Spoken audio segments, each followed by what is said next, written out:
નમસ્કાર, સ્વાગત છે આપનું અરવલ્લી સમાચારમાં. ઇવનિંગ બુલેટિન સાથે હું છું રીટા. સમાચારોની શરૂઆત કરીએ હેડલાઇન્સથી.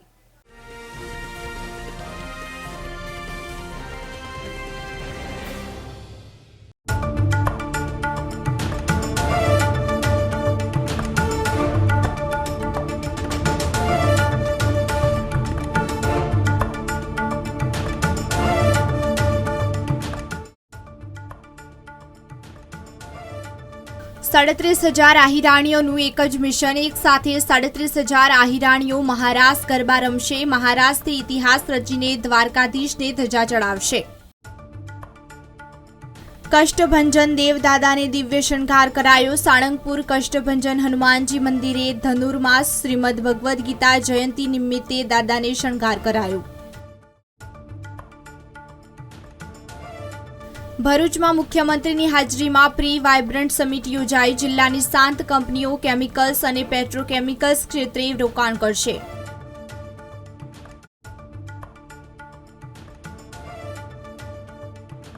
છેતાળીસમી આરોગ્યલક્ષી કોન્ફરન્સનો પ્રારંભ. હિંમતનગરથી મેડિકલ કોલેજમાં રાષ્ટ્રીય કક્ષાની ત્રિદિવસીય કોન્ફરન્સનો પ્રારંભ.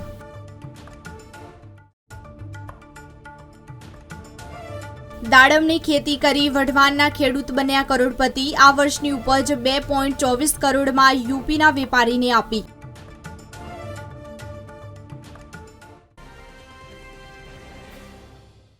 સમાચારોની શરૂઆત કરીએ. ગુજરાતના ખેડૂતો માટે ચિંતાજનક સમાચાર સામે આવ્યા છે.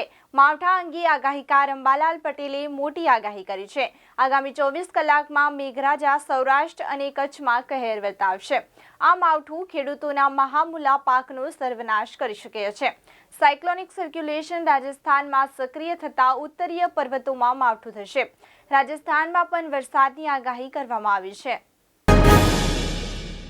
રાજાધિરાજ ભગવાન દ્વારકાધીશના સાનિધ્યમાં અખિલ ભારતીય આહિરાણીઓ મહારાસ એટલે કે હજારો વર્ષ જૂની પરંપરા દિવ્ય અને ભક્તિમય પરંપરાને ફરી જીવંત કરવા માટે ભવ્ય મહારાસનું આયોજન કરવામાં આવ્યું છે. આ કાર્યક્રમ આજે અને કાલે એમ 2 દિવસ યોજવામાં આવશે, જેમાં અનેક પ્રકારના વર્લ્ડ રેકોર્ડ તેમજ વિશ્વ વિક્રમ સર્જાશે. રવિવારના દિવસે એક સાથે 37,000 જેટલી મહિલાઓ એક સાથે રાસ લઈને વિશ્વ વિક્રમ સર્જાશે. આજે એક સાથે સામૂહિકમાં મહિલાઓ દ્વારા દ્વારકાધીશ ધજાની પૂજા કર્યા બાદ પગપાળા દ્વારકાધીશના મંદિરે ધજા ચડાવવામાં આવશે.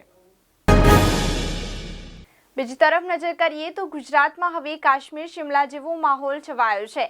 એક તરફ કડકડતી ઠંડી અને બીજી તરફ કમોસમી વરસાદ. આગામી 24 કલાક ગુજરાતીઓ માટે ભારે છે, કારણ કે માથા પર વરસાદની ગાત આવી ગઈ છે. હવામાન નિષ્ણાત અંબાલાલ પટેલે ગુજરાતમાં ફરી કમોસમી વરસાદની આગાહી કરી છે. આગામી 24 કલાકમાં હળવા વરસાદની શક્યતાઓ છે, તો સૌરાષ્ટ્ર અને કચ્છમાં વીજળીના કડાકા સાથે હળવા વરસાદની શક્યતા છે. સુપ્રસિદ્ધ યાત્રાધામ સાળંગપુર ધામમાં આવેલા કષ્ટભંજન હનુમાનજી મંદિરે ધર્માનુમાસ શનિવાર અને ગીતા જયંતિ નિમિત્તે હનુમાનજી દાદાને દિવ્ય શણગાર કરાયો છે. હનુમાનજી દાદાને ભવ્ય ભગવદ્ ગીતાજીનો ગ્રંથ તેમજ ગીતા સંદેશ દ્વારા શણગાર કરવામાં આવ્યો છે. ત્યારે વહેલી સવારથી મોટી સંખ્યામાં ભક્તોએ દાદાના દિવ્ય શણગારના દર્શન કર્યા હતા. સાળંગપુર કષ્ટભંજન હનુમાનજી મંદિર પ્રશાસન દ્વારા વાર તહેવારે દાદાને વિશેષ શણગાર અન્નકૂટ ધરાવવામાં આવે છે. ત્યારે આજે શનિવાર ધનુર્માસ તેમજ ગીતા જયંતિ નિમિત્તે હનુમાનજી દાદાને વિશેષ શણગાર કરવામાં આવ્યો છે. બીજી તરફ નજર કરીએ તો ભરૂચ શહેરમાં આજે મુખ્યમંત્રી ભૂપેન્દ્ર પટેલની ઉપસ્થિતિમાં ફ્યુચર કેમ ગુજરાત થીમ પર પ્રી વાઇબ્રન્ટ મીટ સમિટ મળી હતી, જેમાં 7 કંપનીઓ દ્વારા 34,773 કરોડના MOU કરાયા છે. જાન્યુઆરીમાં યોજાવા જઈ રહેલી વાઇબ્રન્ટ સમિટના ભાગરૂપે કેમિકલ અને પેટ્રોકેમિકલ્સ હબ એવા ભરૂચમાં પ્રી વાઇબ્રન્ટ સમિટનું આયોજન કરાયું છે. મુખ્યમંત્રી ભૂપેન્દ્ર પટેલની અધ્યક્ષતામાં યોજાયેલી સમિટમાં કેન્દ્રીય મંત્રી મનસુખ માંડવિયા, રાજ્યમંત્રી કનુ દેસાઈ, બળવંતસિંહ રાજપૂત સહિતના મહાનુભાવો ઉપસ્થિત રહ્યા હતા. હિંમતનગરમાં મેડિકલ કોલેજ ખાતે રાષ્ટ્રીય કક્ષાની 46મી આરોગ્યલક્ષી કોન્ફરન્સની આજથી 3 દિવસ માટે શરૂઆત થઈ છે, જેમાં ગુજરાત સહિત દેશભરમાંથી 650થી વધારે સ્ત્રીરોગ નિષ્ણાતોની કોન્ફરન્સ થકી વિશ્વમાં થઈ રહેલી ક્રાંતિ અને તેના પરિણામોના પગલે મહિલાઓની બીમારી દૂર કરવા સહિત વિવિધ મુદ્દાઓ પર અત્યાધુનિક પ્રયોગો અને તેના પરિણામોની પાયારૂપ જાણકારી ગુજરાતભરના ડોક્ટરોને અપાશે। સમાચારોમાં આગળ વાત કરીએ તો ભારતના 5મા વડાપ્રધાનના જન્મ જયંતિના માનમાં દર વર્ષે 23મી ડિસેમ્બરને કિસાન દિવસ તરીકે ઉજવવામાં આવે છે। આ દિવસે દેશના તમામ લોકો અન્ન પેદા કરતા જગતના તાત એવા ખેડૂતો પ્રતિ આભાર વ્યક્ત કરે છે। ભારત કૃષિ પ્રધાન દેશ છે। આજે પણ દેશની મોટાભાગની વસ્તી કૃષિ અથવા કૃષિ સંલગ્ન પ્રવૃત્તિઓ પર નિર્ભર છે।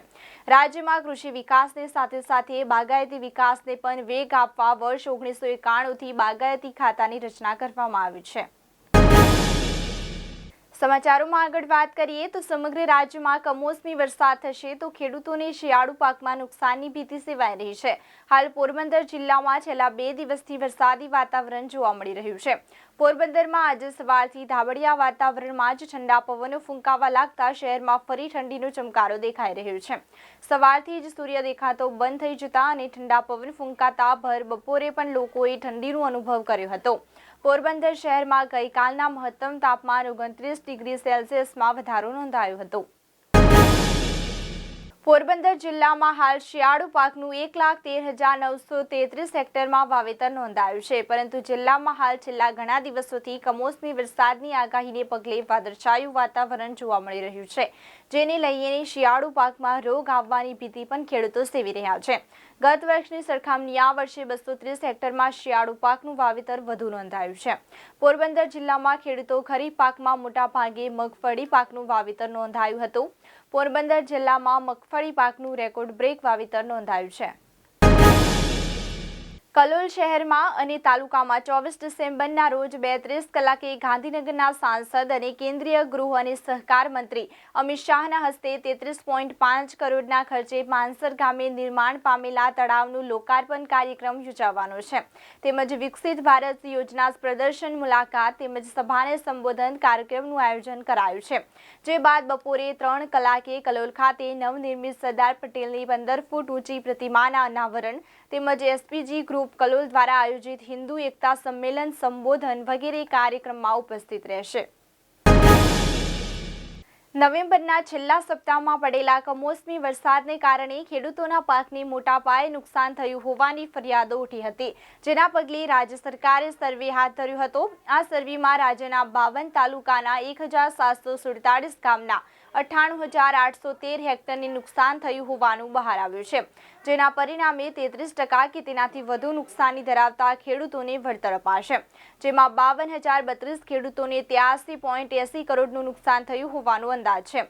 જો કે હજુ આ મુદ્દે સત્તાવાર નિર્ણય લીધા પછી વિધિવત જાહેરાત થશે। જૂનાગઢ માર્કેટિંગ યાર્ડમાં લસણના ભાવમાં ભારે તેજી જોવા મળી હતી। ભાવમાં વધારે સાથે મણના ભાવ ₹3,500 થી 7,500 બોલાયા હતા, જેની સામે ડુંગળીના 20 કિલોના ભાવ હજુ ₹300 થી 500ની સાથે તળિયે રહ્યા હતા। ઉપરાંત હવે સોયાબીનની આવકમાં ધીરે ધીરે ઘટાડો નોંધાઈ રહ્યો છે, જ્યારે નવી મગફળીની શુક્રવારે 60,000 કિલોની આવક સાથે મણના ભાવ ₹1,050 થી 1,442 રહ્યા હતા। તો આ સાથે જ ઇવનિંગ બુલેટિનમાં અત્યારે બસ આટલું જ। નમસ્કાર।